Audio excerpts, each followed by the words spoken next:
அன்பு குழந்தைகளே, இப்போது நாம் மெதுவா வானத்த பார்ப்போம். அங்கே மிதந்து செல்லும் அழகான பஞ்சு மேகங்கள பாருங்க. அதுல ஒண்ணு ரொம்பவே வித்தியாசமானது. அதுக்கு என்ன தெரியும்? அதுக்கு மெதுவா பேசத் தெரியும். அதோட பேரு வெண்பஞ்சு. அது பார்க்க பஞ்சு போல இருந்தாலும், ரொம்பவே சாதுவான மனம் கொண்டது. வெண்பஞ்சு ஒரு நாள் ரொம்பவே சோகமா இருந்துச்சு. ஏன்னா, தான் போக வேண்டிய தூக்க தேசத்துக்கு அதுக்கு வழியே தெரியல. நான் தனியா இருக்கேனே, என் பயணத்தை எப்படி முடிக்கிறதுன்னு அது மனசுல நினைச்சுச்சு.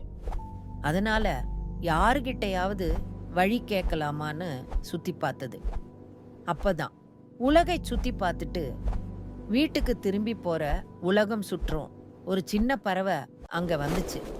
அந்த பறவை தான் சிட்டு. சிட்டு ரொம்ப சுறுசுறுப்பானது. ஆனா இரவில் மெதுவா பறக்க தான் அதுக்கு ரொம்ப பிடிக்கும்.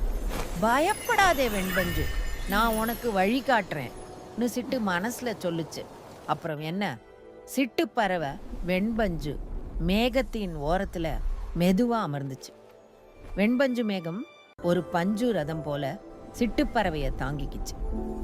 இருவரும் சேர்ந்து அமைதியா அந்த பயணத்தை தொடர்ந்தாங்க. வெண்பஞ்சு சிட்டுப்பறவைய சுத்தி குளிர்ச்சியான காற்றை வீசியது. சிட்டுப்பறவை தன் சின்ன குரலால ஆராரோ பாட்டை முணுமுணுத்தது. அந்த பாடல் தான் அந்த பயணத்துக்கு வழிகாட்டுச்சு. இப்படியாக சாதுவான மேகமும் அமைதியான பறவையும் சேர்ந்து தூக்க தேசத்துக்கு போற அழகான வழிய கண்டுபிடிச்சாங்க.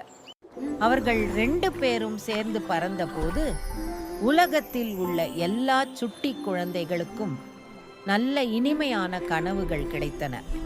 அமைதியும் அன்பும் சேர்ந்தால் எவ்வளவு பெரிய பயணமும் சுலபம் குழந்தைகளே. தூங்குங்க, நல்ல கனவு காணுங்க. இது போன்ற கதைகளை கேட்க எங்களுடைய பேஜை லைக் பண்ணுங்கள், ஷேர் பண்ணுங்கள், கமெண்ட் பண்ணுங்கள்.